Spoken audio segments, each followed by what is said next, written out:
Hello, everyone. I'm Ana Rodriguez, and I'm going to be your host for today's Brain Matters webinar, who's going to be presented by Dr. Gregory Herlock. While we are waiting for any latecomers to get on board, I want to remind you all about our newsletter. It's called the Neuroscience Monitor, and it will keep you up to date in neuromonitoring. And you and your colleagues can sign up anytime on our website. And if you have an event or news item that's related to neuromonitoring and that you would like advertised and disseminated, please send it to us. And you can do so at info.us@micromedgroup.com. I would also like to remind everybody of the upcoming AES meeting, which is going to take place in December in Chicago. Please visit us at booth 1322. And now I am really honored to have Dr. Herlock today as speaker on the topic of improving physiologic threshold compliance in neurocritical care. Dr. Herlock, he's a neurosurgeon at Winnipeg, Canada, and he's also the medical director of the Brain Trauma Foundation. He's a board member of Global Neuro, and he's the co-director of the Seattle International Severe Traumatic Brain Injury Consensus Conference, which has generated the first algorithms for managing traumatic brain injury, and they're the first ones to be published in the generation. I want to remind you that if you have any questions during the talk, you can type them in the Q&A tab, and feel free to submit them while the talk is ongoing. And now I would like Dr. Herlock to join us live, and he's going to be presenting his slides before taking some questions at the end of the talk. Okay, hi guys. Let me share my slides. There we go.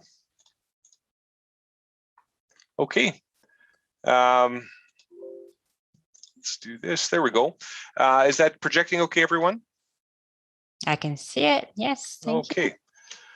All right. Let me just disable my video. There we go. Okay, guys. Well, again, my name is Greg Herlock. So I'm a neurosurgeon in Winnipeg, Canada. I'm medical director of the Brain Trauma Foundation. And I'm really very grateful for the invitation to present in this forum. And what I would say is that threshold compliance has been a long-standing academic interest of mine. And it's sort of grown over the years. I haven't really given a lot of talks on this topic. So really looking forward to sharing a lot of stuff with you today. And I think what's really important for you to understand in a talk like this is that I don't have any important disclosures regarding anything I'll be speaking about. I have no financial relationship with Micromed Group or with Moberg Research. I'm not getting an honorarium for this talk. I will be talking about a threshold compliance tool that I developed in conjunction with Moberg Research. But please understand, I've never received any money, past, present, or I won't be receiving any in the future for the development of that tool. It's strictly been an academic thing that we hope will improve patient outcomes. So as a neurosurgeon with an interest in brain and spinal cord injury, I have often been amazed at how neurotrauma can mow down the strongest of humans. And I have to say that even in this modern era, I'm really disappointed with how little both medicine and science have to offer these patients. I think it is important that progress is being made. There is some hope on the horizon. But we've actually gotten a fairly late start into trying to help these patients. And I actually find it a bit remarkable. So basic science investigations in neurotrauma weren't really considered respectable work until about the 1980s. So it's really taken us a long time to start emerging from the dark ages. But in the 1980s, we started to do that. And what I would argue has probably been the most important discovery in the neurotrauma field has been the recognition of secondary injury. So this is a whole series of cellular and molecular processes, a series of positive feedback loops that interact with each other. And they are believed and in fact now proven to cause harm in a delayed fashion for a protracted period of time after either brain or spinal cord injury. And the reason that this is really important is because secondary injury presents a number of therapeutic targets that scientists for the last 30 years have been very aggressively trying to target. I would say that unfortunately we have yet to have any marked success with neuroprotective agents, however. Also want to acknowledge some promise on the horizon with neuroregeneration. And the person that I think I really need to highlight is fellow Canadian Dr. Albert Aguayo. And I'm pretty sure at some point he'll get a Nobel Prize for this. And I'm highlighting spinal cord injury here because I think the science is advanced compared to brain injury. But Dr. Aguayo made a really critical discovery, which was something that challenged Ramon y Cajal's long-held doctrine that the central nervous system couldn't regenerate. So what Albert Aguayo showed was that, in fact, the CNS could grow new neurons and new neuronal processes down peripheral nerve grafts, potentially bridging regions of injured spinal cord. And this was really important because it demonstrated the CNS can regenerate, but there has to be something inherent to the CNS environment that inhibits that regeneration. And I think what's also remarkable is that two of Albert Aguayo's students really took this ball and ran with it in some very important ways. So Martin Schwab made a very important discovery. He discovered what the elements are in the central nervous system that inhibit the regeneration. And specifically, he discovered the molecule NOGO. And moreover, he developed a monoclonal antibody that sequesters NOGO. And so he's got a very promising therapy in clinical trials known as ATI 355. We're anxiously awaiting the results of his studies. I will certainly acknowledge that the brilliant work of Lisa McCarricker, who also trained under Albert Aguayo. She took a different approach. She looked at a small molecule inhibitor that targeted really all of the identified myelin and extracellular matrix inhibitors of axonal regrowth. Her molecule is fairly well known. It's either been termed Sethrin or VX210. And I will certainly say that despite all the promise of this drug, we were very sad about a year ago to learn that her late phase clinical trial was negative and not showing evidence for benefit and was stopped for futility. So a lot of hope, but not a lot is being translated. A field that over the years has been of a lot of interest to me has been cellular transplantation. The rationale for this has been some success that was seen transplanting fetal tissue into Parkinson's patients. And one of the rationales in spinal cord injury has been that if even a small fraction of the normal number of axons in the spinal cord could be made functional, we think that could subserve normal ambulation. Again, this is a field I contributed to in my PhD work under Dr. Michael Fahling's supervision. I transplanted these green stem cells into the blue rat spinal cords and really found that it was remyelination that seemed to be the key beneficial mechanism. But we're still a long ways off any of these treatments being effective. So I remember hearing during grad school the saying that stem cells would always be the greatest hope for the treatment of neurotrauma, sort of implying that promise would never, ever be realized. And I hope very much that that's wrong, but I think as of today, that really continues to be the case.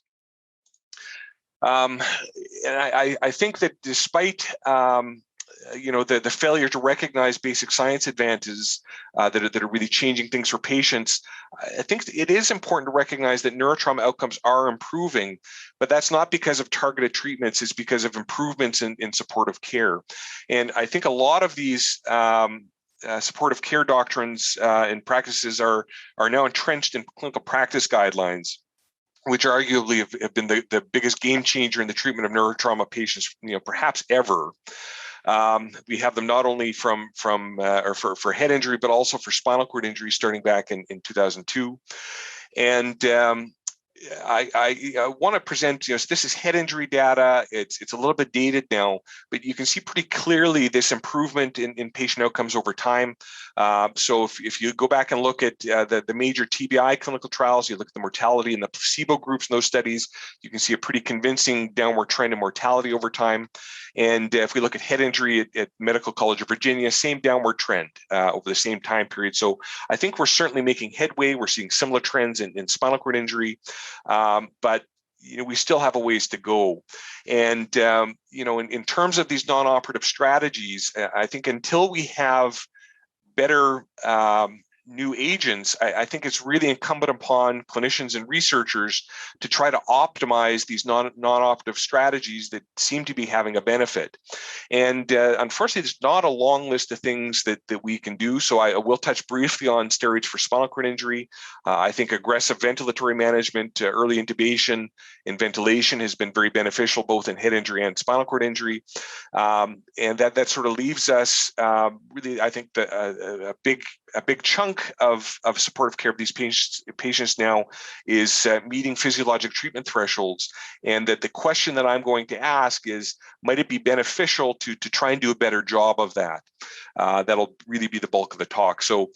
So to go back briefly to the issue of methylprednisolone, this is a very controversial molecule in neurotrauma. And I would say that the debate around whether or not to give steroids to spinal cord injury rivals some of the greatest debates in history, the fork versus spoon debate, the taste great, less filling debate.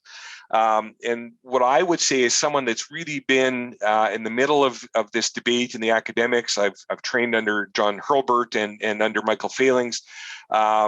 Having seen both sides, I think it's fair to say that I don't think we're going to solve the steroid debate with more data or more studies. I think we can probably agree that steroids lead to a small benefit. There's certainly an increased rate of complications with their administration. And I think the controversy is going to continue even if there's new studies. So what does that leave us with? Well, I think physiologic threshold compliance is certainly a promising avenue. If we could optimize this, there's so many different treatment thresholds in the neurocritical care unit. I think there's a lot of potential here for improving patient outcomes. And certainly the things that make it into the guidelines, these are things that have some evidence that there's an improvement of outcome. And there's important sections of both the TBI and the spinal cord injury guidelines devoted to threshold compliance, and that reflects that meeting these guidelines is a benefit. And perhaps if we did a better job of that, maybe people would do better. So could we make this supportive care better? In terms of treatment thresholds, what I would say is that, again, there's many different thresholds. The one that I've always viewed is the holy grail, and I think many have, is the Icp treatment threshold. I would say that I'm very surprised that in our modern era, we put people on the moon, over 50 years ago, and we're still at a stage where we aren't really sure what the best treatment threshold is for ICP. We don't know if the same threshold should be applied to all comers. So we're sort of lagging in this domain. And this is an area where I wanted to try and make an impact. I had real curiosity around this, felt there was real potential to improve outcomes. But I also recognize that to start informing this area, everything in TBI that's made an advance has come out of big data. Studies like crash, impact, center TBI, track TBI. So I knew that I needed to look at a big data set to start looking at threshold compliance. So when I did my fellowship in San Francisco under esteemed colleague Dr. Jeff Manley, one of the things that I wanted to look at was a database that he had gathered that had a large repository of patient physiologic data. So Jeff and his colleagues in San Francisco had worked with Aristine Bioinformatics, and they had constructed this system that automatically collected data from every patient that got hooked up to a monitor in the ICU. So there was no switch to flip. It was an automatic data recorder. I think that the downside is that, if we look at this under a modern eye, the physiologic data was recorded only once a minute. But compared to what preceded this, paper charting about once an hour, this was a marked improvement and certainly much more accurate than subjective paper recordings. So over the 6 years that this system ran, Jeff had collected data on 100 spinal cord injury patients, and over 500 patients that had ICP monitoring, almost 400 of whom had a TBI. So I really dug into this data set while I was in San Francisco, and even after I finished my fellowship, continued to analyze this data. I think what's remarkable, this is certainly a predecessor of the more modern CNS monitor that I've now tended to use, but I think Jeff was really successful, and he was able to pull data not just from most of the advanced neuromonitors. He was able to pull data from the ventilators. It was really a remarkable system that he had created.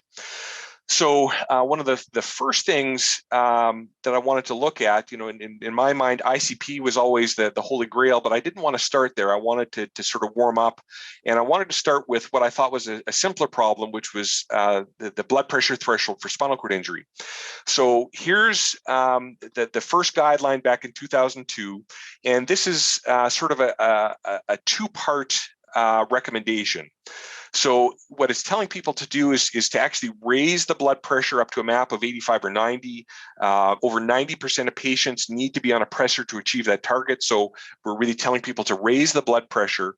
But the other part of the recommendation is to avoid hypotension. So sort of two different ideas.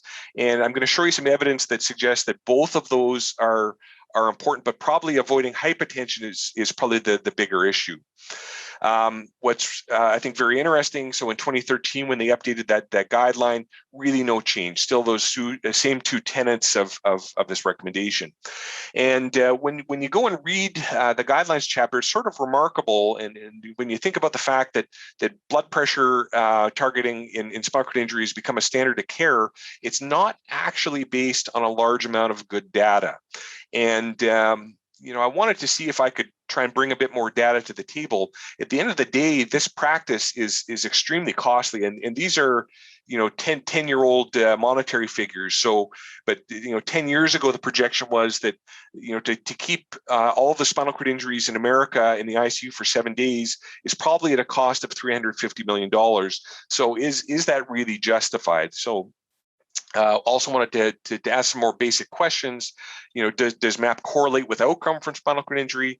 And could we even try and get a sense of what an ideal MAP threshold might be? So our first publication to come out of this work came out in Journal of Neurotrauma. And what we did is we looked at that group of 100 patients with spinal cord injury, and what we decided to do was to use MATLAB to just crunch huge amounts of data and analyses, and we looked at 80 different MAP thresholds between 120 and 40 millimeters of mercury. We looked at them in 1 millimeter of mercury increments, looking to see how these different MAP thresholds were associated with outcome. And we looked at different epochs all the way out to 30 days after injury. So this was a huge data set. So in these 100 patients, we had almost 1 million blood pressure measurements. For our associations of MAP with outcome, we had to restrict our analysis to 74 patients where we could compute AIS grades. Unfortunately, these were at the time of hospital discharge. The problem was that we had very, very high rates of loss to follow-up, so we couldn't do anything else.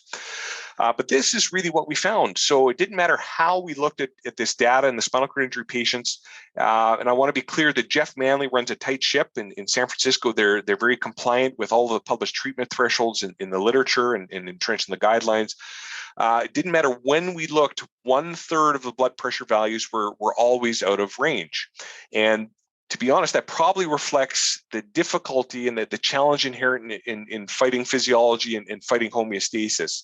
It takes a lot of work just to get 2/3 of the values up above that threshold.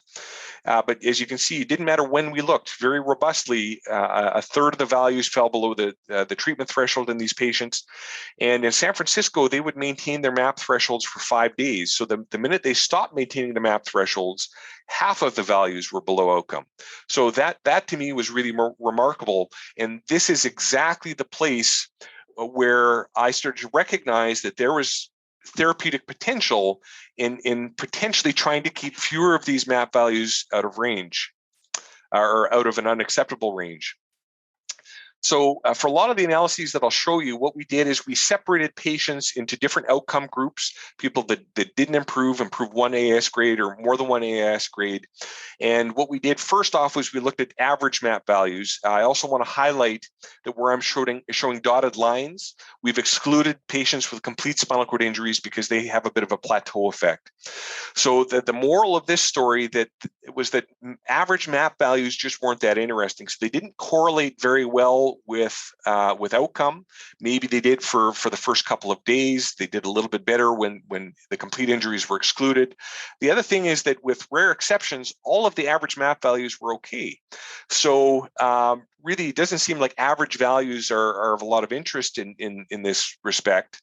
What was far more interesting was when we looked at the proportion of MAP values below that 85 threshold.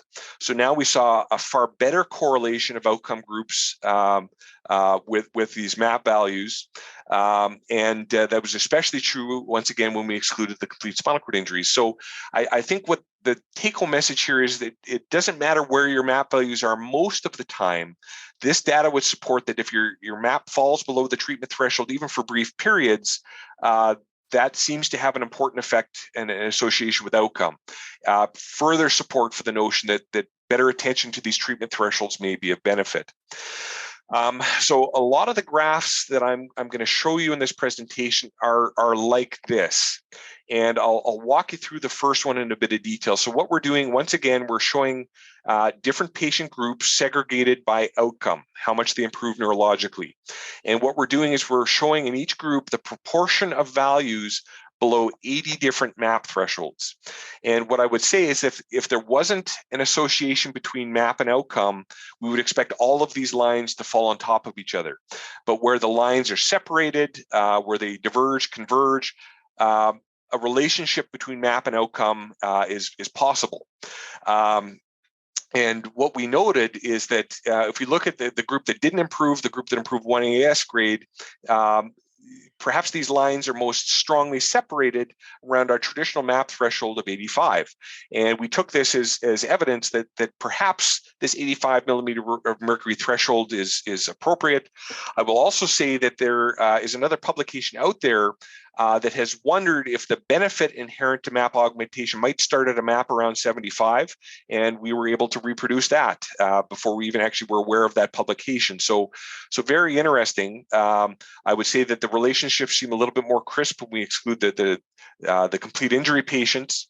And what was also interesting is if we looked over time, we can see that these lines start to get closer together. And what that implies is that over time, the relationship between blood pressure and outcome becomes less important. And I think that's also a very important observation because if I have a patient who's having a heart attack because we're flogging their blood pressure, trying to raise it with pressors, I will tend to keep flogging them as long as I can get away with it in the first 24 hours. But every day after that, I think they're getting less and less benefit from that MAP augmentation. And I'm going to be a little bit quicker to stop it if the patients are having negative consequences of that. I will also share with you a subsequent paper that we published in World Neurosurgery. I won't get into the weeds on this data, but the bottom line was that this was basically to draw attention to the problem of nihilism in spinal cord injury and this MAP augmentation. So what this data shows is that MAP and outcome were positively associated in patients with complete injuries and patients with B and C injuries, but there was no association between MAP values and outcome in patients with milder injuries, ASD patients. So the take home here is that MAP values are probably more important in patients with complete injuries than they are in those with relatively minor spinal cord injuries. So feeling pretty good that we had taken on spinal cord injury and found that a lot of our analytic methods seemed to work and were producing interesting findings, we decided to tackle a new problem. So the next thing we decided to look at was brain oxygen measurements in brain injury. And we used the same data set. We published this work in the Journal of Neurosurgery. And here what we're doing is we had almost 200 patients with TBI. We had over, I believe it was 1.3 million brain oxygen measurements with the Lycox system. And you're going to see there's a lot of common themes here. So what we found when we just plotted the distribution of all the brain oxygen measurements was that once again, one of the measurements were out of range. Exactly the same as what we saw with spinal cord injury map values. Very similar to what we saw in spinal cord injury. The average brain oxygen measurements weren't really great at correlating with outcome, and they always seemed to be okay. What really was of more consequence was the proportion of MAP values below the treatment threshold. And during that critical period where brain swelling is maximal, we focused a lot of this paper on looking at that particular epoch. What's really interesting is that the number that seemed to fall out in our study was actually 19 if we had to pick a single treatment threshold, slightly lower and less round than the traditional treatment threshold of 20. But we started to get a little bit more thoughtful at this point. And what we said is, okay, well, if we had to pick one number, that is probably the best number, probably the strongest statistical association with outcome. But what's interesting is that these lines are separated all the way up to about 45. And that sort of implies that there's a relationship between the brain oxygen values and outcome at levels that are much higher than the treatment threshold. So it may be that our treatment threshold is the worst case scenario. Maybe that's where the values are really bad, but might there be an advantage to keeping the brain oxygen values higher? Granted, in a head injury, it can be very hard to get those brain oxygen values up, but if you could get them higher, might that be better? And should we start to think about these treatment thresholds, not so much as one specific value, but one value that's perhaps the worst, but a range where we're still seeing harm from brain oxygen values that are too low, just a little bit less harm. So what was interesting, whatever APOC we looked at, we saw similar associations with that higher values also being associated with outcome. I will credit Dr. Ferguson in San Francisco, a very, very bright person who did a lot of the analytics on this work. He did some very fancy regression analyses, and if we had to pick one number that was most strongly associated with outcome, it was 19. Again, not the 20 that we typically use now for what that's worth. So if we were to pick one number, that would be the number per this study. Now, what was sort of interesting here is the number 19 fell out of interest again. So I'm starting to wonder if 19 is the magic number for head injury patients. So having tackled blood pressure in spinal cord injury, brain oxygen in head injury patients, we felt that we were ready now to go after the Holy Grail. And I'm very proud of the fact that we got this paper into JAMA Neurology. And we basically did exactly the same thing, this time looking at ICP measurements. So this was a much bigger study. So we included over 500 patients with ICP measurements. Almost 400 of them had TBI, but we included about 150 that had another indication for ICP monitoring. And in this study, we looked at 80 different MAP thresholds.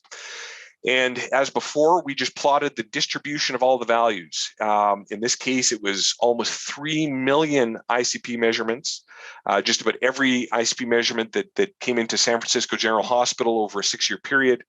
And I think what's really interesting, and I want to be clear that I think we should be careful inferring normal ICP values in a sick group of ICU patients that are being treated for head injuries. But there's a very discrete mode here. And that mode, we saw it no matter when we looked. The clear mode was at values around 8 to 9. And that raises the possibility that those values might actually be normal. I think we haven't really had a good sense of what normal ICP values are.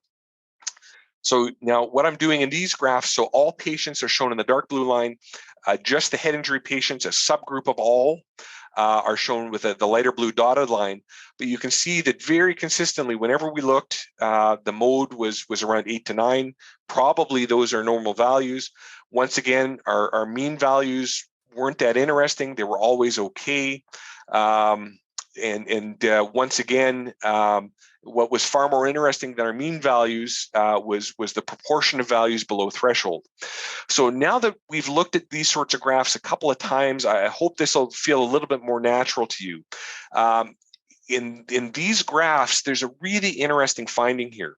So the first thing that I'll point out, so when we plot these patients based on their outcome, the blue line is patients that died. So what's really interesting, if we consider either the last treatment threshold 20 or the current value 22, at values above the current treatment threshold, that is predominantly segregating dead patients from alive patients. That is really interesting. So if you want to segregate the patients that lived, you need to look at lower values. So between what I think might be normal values around 10 and 20, those are the values that seem to be important for segregating the living patients. And that to me is really interesting because Douglas Miller, back in 1977, when he was publishing some of the seminal works on ICP, first starting to look at a treatment threshold, he argued for 10 as a treatment threshold. I think he was looking at data that looked very similar to my data. And it really causes one to wonder, maybe in future studies, maybe we need to be looking at lower values. Very, very interesting. So again, Adam Ferguson at UCSF, really a genius, who besides being a basic scientist does very high in statistics. So we brought him in to do some even more sophisticated analyses with this ICP data set. And what he did was, first off, he looked at a principal component analysis. So what he essentially did was he looked at these different treatment thresholds ICP thresholds over the physiologic range that we thought was important. And what he looked at was the interrelationship of changes in other physiologic variables. So we included pulse, systemic oxygen saturation, ICP, brain oxygen measurements, and MAP. And what was interesting is that the interrelationship of these variables shifted at values of 19 and 24. That's very close to the traditional treatment thresholds of either 20 or 25. So that provided further evidence to us in head injury patients that this 19 value might actually be quite interesting and may have some actual physiology that underlies it. Now, what Adam did, I don't pretend to understand exactly what he did, but he used a very sophisticated type of regression. It's called an elastic net. And there was also a lasso component. It involves penalties. But what it tries to do is to tease out only a very robust number. And what he looked at was, if you had to pick one number, what was the one number most strongly associated with outcome? Again, the traditional way that we've tended to find these threshold values. And the number that fell out very robustly was 19. So there seems to be something magical about 19 in head injury patients. And what was fascinating to me is whether we looked at all patients, TBI patients, or even those patients who underwent a craniectomy, all of these patients had 19 followed as the most important treatment threshold. And in fact, if we looked at multivariate prediction models, the threshold of 19 was a very strong predictor of outcome right after age and injury type. So really a lot of predictive effect. This number 19 really seems to be important. So what we concluded from this work, we felt that we had really shone some light on a holy grail, maybe for the first time. It seemed that ICP values of 8 to 9 may be normal in this patient population. 19 was robustly associated with outcome. I think that future studies, hopefully prospective studies, will consider values lower than 20 when they start to explore these thresholds. A lot of challenges to our analysis. Again, we looked at outcome at discharge, but I think these studies have started to question the validity of a single value. Maybe less extreme values are still of harm. Maybe we need to be thinking about a treatment range. So this is all very important. So with this work behind us now, there was a strong intellectual rationale, academic rationale for designing a threshold compliance tool to try to improve supportive care and to potentially improve patient outcomes by preventing some of these harmful values below threshold. So I will say that in my practice over time, I have become very interested in plots of physiologic trends. There's so much to be learned from these beyond, just tracking physiologic threshold compliance. And I think that in our ICUs, we're probably just scratching the tip of the iceberg with our current uses. So here's a good example of a patient where the patient almost arrested. There was a clear dramatic change in physiology. The patient had a dramatic desaturation below 50%. In retrospect, we believe this was a PE, but being able to go back to this physiologic data after the fact was really valuable, and it really helped us to do some quality improvement work and to present this data at our M&M rounds in a far more interesting and objective way. So with that background, I started to think that, could we not add an analysis of threshold compliance into these physiologic trends? Again, it's one of the very few things that we can do now to help our patients. I think the computing technology now is good enough that we can compute and track these thresholds and compliance with them in real time. Wouldn't it be great if we could track threshold compliance for each patient stay, for each nurse's shift in real time, and show that to them in real time at the bedside? We thought about taking this even further. Could we design a threshold compliance tool that you could access from anywhere in the world? And if you didn't have a good internet connection, could we compute some statistics and email them out to a doctor that's interested in getting the statistics? So these were some of the principles that we were interested in moving forward with. And what I did is I called up Dick Moberg at the time and said, Dick, I've got this idea. I'd really like to work with you on this. I really thought that Moberg Research's CNS monitor was the best platform for this idea. And I said, by the way, Dick, if you don't want to work with me on this, I'm going to have to build my own competing product. So Dick said, yeah, Greg, we're happy to work with you. And we started off by designing these pie graphs that showed, the cumulative values in and out of range that updated instantaneously, more than once a second. And I knew that we had achieved something so Shelley Timmons, when she gave her AANS presidential address, she actually showed some screenshots with these pie graphs, and I really started to have a sense at that point that we had developed something that people liked and might be important. So we built on this over time. So here you can see the use of these pie graphs for 3 different thresholds. So we programmed the software so that it was we could set any threshold. Here you can see the 85 for spinal cord injury, but we could easily input 84 or -2 or just about any value that we want. Each value had 2 pie graphs. So one was for the entire patient stay. The other one was for just that nurse's shift. So very, very valuable instant feedback that we were able to produce. And this is something that matured over time. So one of the things that we started to do, we thought, well, why don't we build in a flag? So if we look at more instantaneous values looking over the last minute of measurements, if those were out of range, well, let's put a red flag to draw people's attention. Whereas if things are okay over the last minute, let's put a green flag. So over the space of probably about a year, we batted this back and forth and came up with a tool that we thought really worked and was going to be helpful. So one of the things, again, that we were able to do is we were able to develop this software to send out statistics by email. For HIPAA compliance, you had to have a hospital email address, but we could program this to send out emails as often as once an hour if you wanted them. And I wanted them, and I found this was extremely helpful, especially if if I was in an airport or traveling. It helped me to keep an eye on sick patients in our unit. And in fact, we even achieved the idea of being able to access this data from anywhere in the world. So here I am in Bogota, Colombia, and I was dialed in at this point to real-time data in our ICU at the University of Utah. And what I'll say is that this technology is sort of like a home alarm system, where if people think they're being watched, their behavior changes.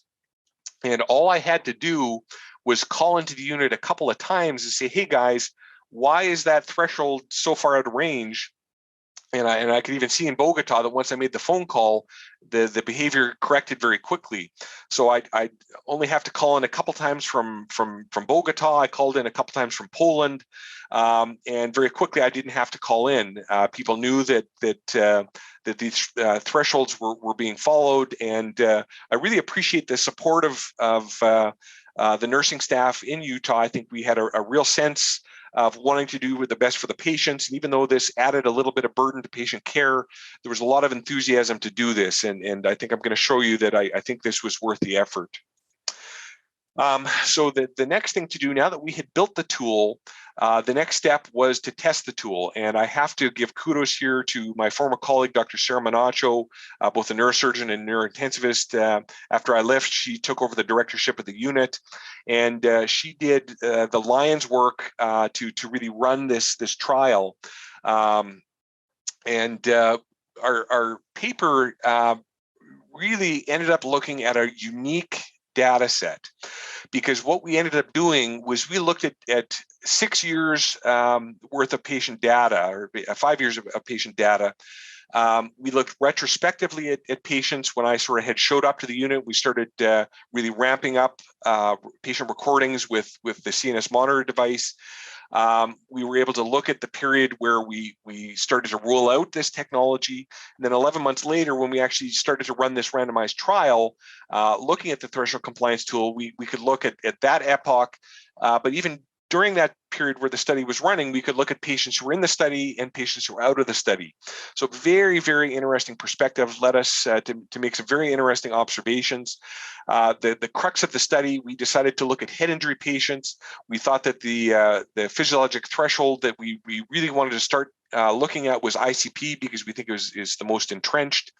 And patients in the study were randomized either to the presence or absence of that laptop at the bedside that provided real-time feedback about threshold compliance. So again, 3 epochs. So prior to introducing the tool, after the rollout of the tool, at that point we were educating people about it, and we were really trying to promote it. And then the period where we had started the RCT, and we looked at 3 different outcome measures. So we looked at the proportion of measurements that were out of range. We looked at area under the curve values that not only had the proportion out of range, but also accounted for the magnitude that the values were out of range. And we also looked at a normalized value, where we took the AUC values and divided by the number of observations in each patient. I will certainly acknowledge that we have been very interested in looking at the functional implications of threshold compliance and improving that compliance. We just didn't want to start there. So at the start, we wanted to start by looking at, does this just improve the raw values in terms of threshold compliance? So here's the paper that was referenced. Very proud of this, very fascinated by what we found. So here's the patients that we enrolled in the different epochs. We studied a total of 54 patients, 42 of whom had a TBI. The real, I think, unfortunate thing was that the randomized trial part of this study had a randomization failure. So only 2 of the patients in the study got the tool. The rest didn't. So we essentially had a randomization failure. You can't do statistics on a group of 2, but I think we were still able to learn of a lot of really important stuff. So here what we have, these are just plots of consecutive patients over time. And I do want to draw your attention to this vertical gray line. So this is denoting the rollout of our threshold compliance tool. And then here where you start to see that the red and green dots, those are the patients who were in the trial. So the red dots are patient randomized to no laptop at the bedside. The 2 patients, the green dots, had the threshold 2 at the bedside. And I think what's really interesting is that before we started with the rollout of the tool, we had a lot of patients with a high proportion out of range. So to have a patient with more than 10% of ICP measurements out of range was not that uncommon. But once we rolled out the tool, there was a dramatic change. So in fact, there was an 85% reduction in high ICP values. So again, if this is all we have to help these patients, we don't have a drug, we don't have stem cells yet, improving threshold compliance, this seems like something we can do. This actually really worked well. So highly statistically significant that we were able to improve threshold compliance. The interesting thing was that during the period where we actually ran the study, there was no additional benefit. And in fact, it seemed like there was a bit of a rebound effect. So I was a bit surprised. Even though we were hoping for an additional benefit, I think we started to run the trial in an environment that was already very attuned to threshold compliance. We just didn't achieve an additional benefit. And when you sit and think, one has to wonder, there's been so many negative trials in head injury and spinal cord injury. One has to wonder if this sort of a reason for trial failure could have contributed to some of the other failures, because it's not very often you get this sort of perspective where you can look at people before a trial and people during a trial, but were that weren't enrolled in the trial. So very interesting perspective. Suggestion though that the tool really did work. When we looked at just the patients that had TBI, same sort of thing. High proportion out of range before the tool came in. The tool was very effective. Then this rebound effect during the trial, we didn't get an additional benefit. But even in TBI, we got a 77% reduction in out of range ICP values. So to conclude this part of the talk, this seemed to work. This provides important proof of concept that maybe there is something we can do with improving threshold compliance.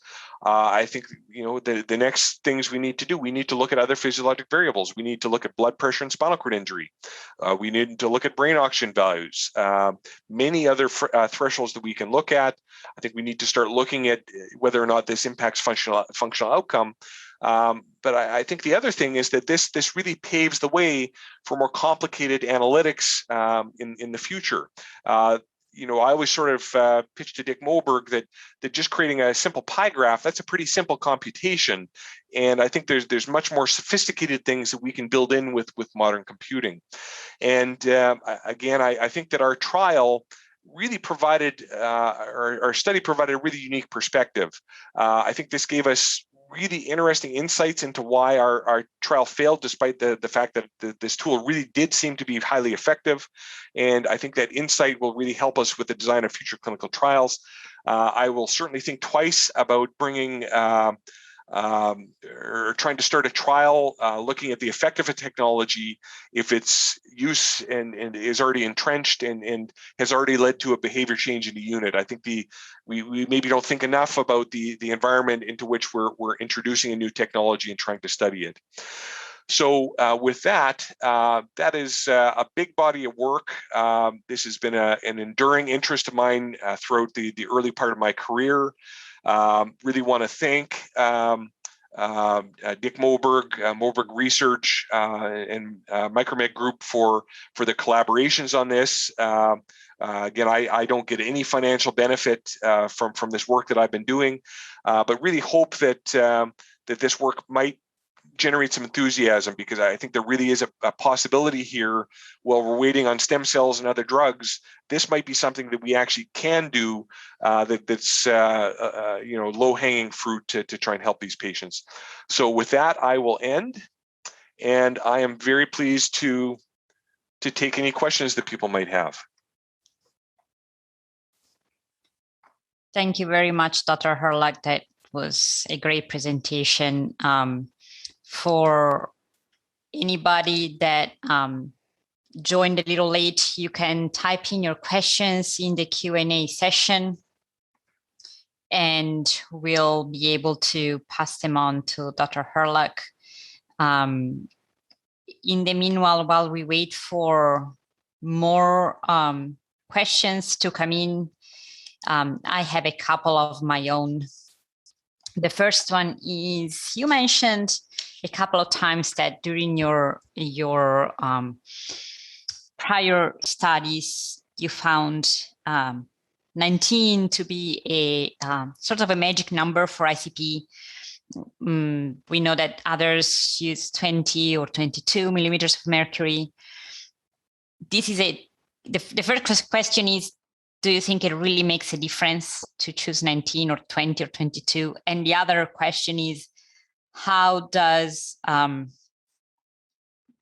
do individualized threshold play into this? Because there's a lot of research around individualizing treatment and finding the right threshold for a given patient. How do general guidelines play into this? Yeah, so I think those are really great questions. So what I'll say is that in the fourth edition of the BTF guidelines, when all of a sudden the new number 22 was thrown out, people said, well, gosh, I mean, that's not that different from 20. It's not a round number. Why don't we just use 20? And I frankly, I tend to agree with that. Maybe there isn't a big difference between 20 and 19 or 20 and 22. But I think, in science, I think we really have to find what is the best number. Even though 19 isn't round, it's remarkable to me that it fell out in rigorous analyses, both of brain oxygen monitoring and of ICP thresholds. And I think, I'm very involved with guidelines now with the Brain Trauma Foundation, and I think the guidelines are probably going to pick the most precise number that we have. So, in practicality, round numbers are better, but I do think that's a very interesting question. And then with the second question around individualized ICP targets, so this is a very active area of research. I think that at this point, there's not enough data supporting that notion. I think we're still at the point where we're dealing with one number that we're applying to all patients. I certainly welcome research that finds ways to individualize a certain patient's ICP based on their blood pressure and other mathematics. We're just not there yet. But I hope that one of the big take homes from my talk was the need to start being a little bit more thoughtful about these thresholds. Again, the thresholds that we have probably reflect a worst case physiologic scenario, and there's probably milder values short of the treatment threshold that may still be harmful. So, again, we put people on the moon 50 years ago. It's time that we started being more thoughtful and really started trying to advance this area of science, because it really is low hanging fruit right now. Right. And couple of other questions. You mentioned that the nursing staff there at Utah was really responsive in general and accepted the rollout of this tool pretty well. What do you think was the major driver for that? Do you think it was general understanding of the importance of guidelines, particular training, having a champion in the, in you and Dr. Menacho? What do you think made a major difference in making this tool acceptable to them? Yeah, I think that's a really great question, because all these things take effort. And I think that when we started to do this, we had a group of nurses and a group of physicians that really wanted to be innovative and really felt like we had some good ideas and some things that might help patients, and really respect and appreciate our nursing staff that were enthusiastic to do that. They would do anything to help their patients. And I think we, with this new technology, this new tool, this was a very unique thing that we could explore and that Utah could contribute. So, and I think whenever you're rolling out a new technology, that enthusiasm to do something different, to get out of your comfort zone, to do a little bit more work, but maybe for a good cause, that's so important. I think in an environment that really isn't keen to change or to do more work, those technologies, no matter what you do, aren't going to be as successful. Right. Totally agreed. It comes down to how it's presented and how you can highlight the benefits to whoever is going to end up using it. We also have a question from our audience. The question is, besides absolute ICP values, is the change in SCP from an average baseline significant? So that is a really interesting question. And what I'll say is that I really had the sense and still have the sense as I look at physiologic tracings that a relative change in a lot of instances is more important to the brain than an absolute change. And what I mean by that is that, where I more commonly saw that was with MAP values and autoregulation, and even with systemic oxygen saturation. So I can show you many instances where a change in those parameters within the normal range led to untoward changes in the patient's physiology. So one of the things that I don't really have time to get into, but we think that there's a relationship between oxygen saturation and ICP, because when the oxygen saturation goes down, the brain vasodilates to try and compensate. So I can show you many instances of patients where the oxygen saturation went from 98% to 92%. And we see an ICP increase, and that's because it is a relative change. The brain is starting to perceive potentially a shortage of nutrients. It's vasodilating to try and compensate. So I absolutely have many instances where I see that sort of a physiologic response to a relative change. I don't have as many instances in terms of relative change for ICP, but I certainly think that's the way the brain works. Thank you for your answer. We have another great question about the visualization of the threshold compliance. The question is, how did you support the understanding of ICP thresholds? What have you experienced as an advantage about pie charts visualization compared to other visualization options? And have you noticed any differences in how trainees have used this tool to train the future states compared to, for example, senior staff? Yeah, so that is a really good question. And what I would say is that I had a chance a few years back to spend some time with a kindred spirit, Howard Jonas. And he was working with his group to develop some other ways of visualizing out of range values and some other metrics. And very, very interesting things that he came up with. What I would say is that the pie graphs, the reason I like the pie graphs is because they're really simple. You don't have to be that thoughtful. It's almost dichotomous. It's in range, out of range, red, green. I thought that was really simple and didn't take as much work to sort of train people with as compared with some of the stuff that Howard Jonas was doing, where you really had to know the physiology with I think some of his metrics, but really found it to be an effective way.